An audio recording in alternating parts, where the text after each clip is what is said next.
Hi guys, welcome back to my channel and welcome to a brand new video. Let's talk about my motivation behind this video.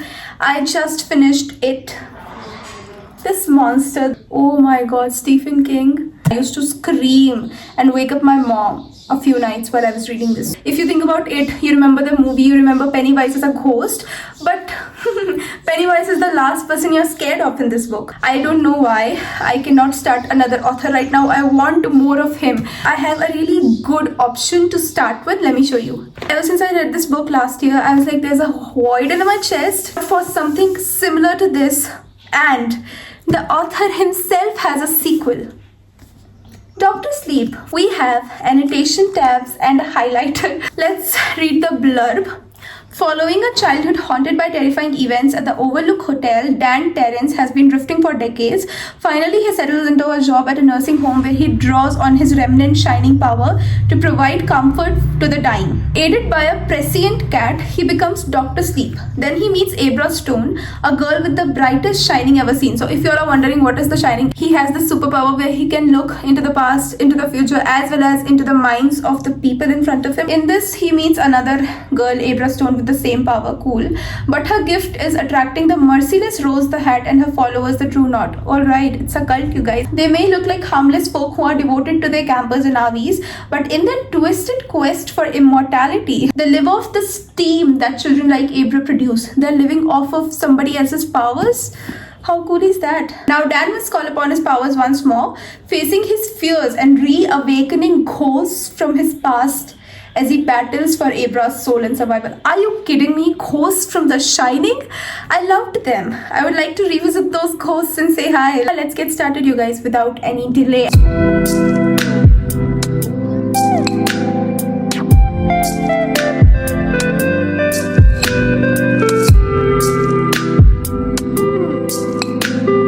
Update time.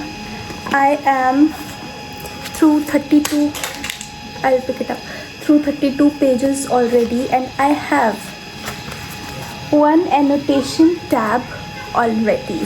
This book has the best supernatural elements from page 1. He also writes some triggering aspects of life, but he doesn't sugarcoat them, alright? I feel drawn towards that, towards those paragraphs that Stephen King writes.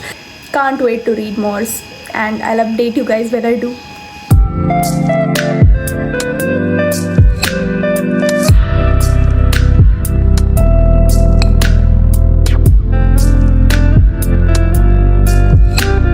Time for another update.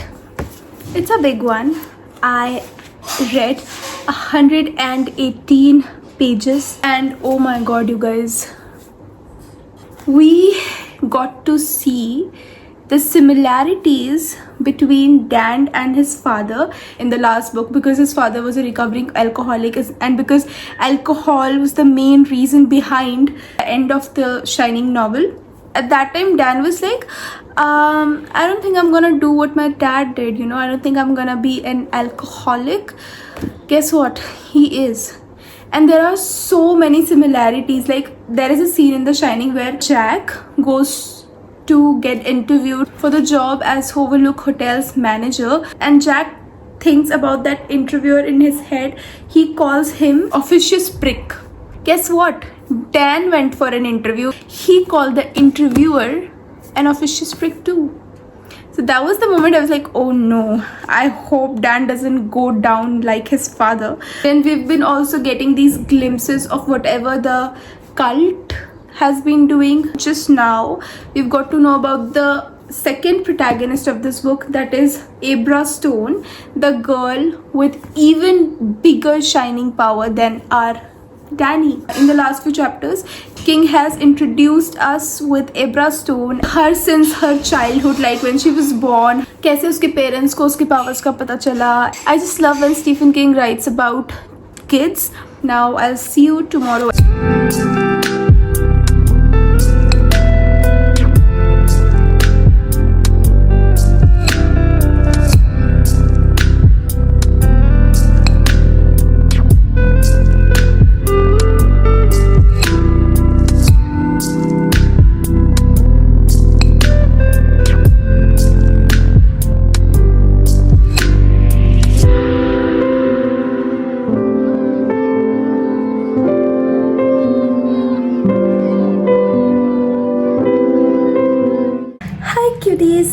seeing you guys after 2 days. I did complete my 100 pages reading goal in the last 2 days, and I am currently sitting at part 3 of this book, which says Matters of Life and Death, on page number 314. I just found out that a few parts of this book are named or titled exactly as the parts of The Shining, and that is because in these parts there is a lot of mention of Overlook Hotel, a lot of incidents happening surrounding Overlook Hotel. Abra is communicating with Dan using her shining powers, just like Dan tried to communicate to Halloran, if you remember. There are so many parallels between The Shining and Dr. Sleep. It's really exciting. That cult has found its camp in that particular place where the Overlook Hotel burned.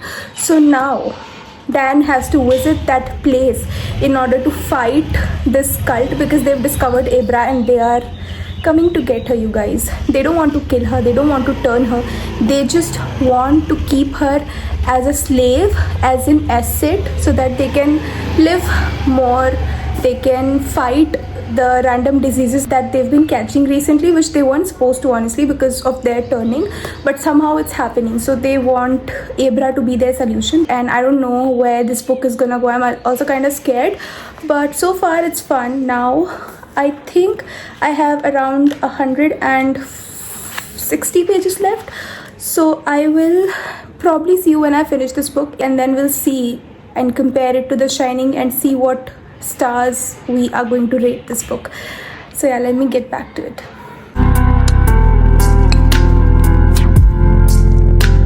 Alright, you guys, I just finished